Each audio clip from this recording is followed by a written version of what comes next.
Hello everyone, আসসালামু আলাইকুম। Welcome to my another blog.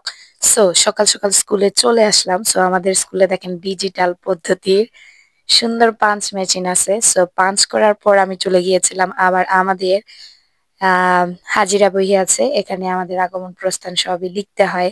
এখানে দুইটা কলম আছে। ভাই, জীবনে কলম দেখলে এত ভয় পাই না, যেটা প্রতিদিন সকালে লাল একটি কালো একটি কলম দেখলে ভয় পাই। সেটা হলো কারণ লেট হলে লাল বসাবে। আর যদি আমরা আগে চলে যাই, কালো কলম আমাদের জন্য ওয়েলকাম টিউন হিসেবে থাকে।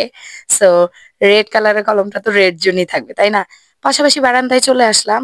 সো বারান্দায় এসে দেখি যে অনেক ম্যাডামরাই সুন্দর করে একটু একটু যেহেতু রোদ আসছিল, সো রোদ পোহাচ্ছিল আর কি। তারপর বাচ্চারা আবার সুন্দর করে মাঠে খেলাধুলা করছিল।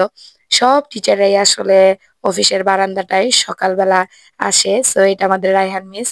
সো ওনাকে আমি বলছিলাম যে যেতে দেব না, পাঞ্চ করতে আপনার দেরি হবে, এরকম আর কি দুষ্টুমি করছিলাম।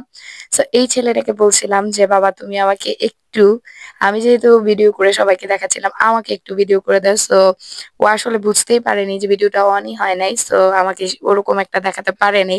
জাস্ট অল্প একটু আমি হাঁটার আগেই সে ভিডিও বন্ধ করে দিয়েছে।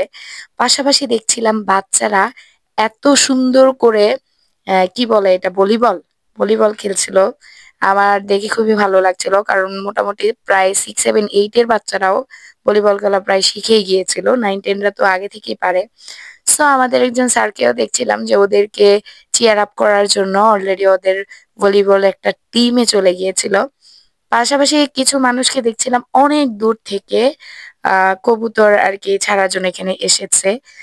এটা আমাদের প্রতিদিনকার রুটিন আর কি। সবাই ভালো থাকবে, সুস্থ থাকবে। আজকের মতো এ পর্যন্ত।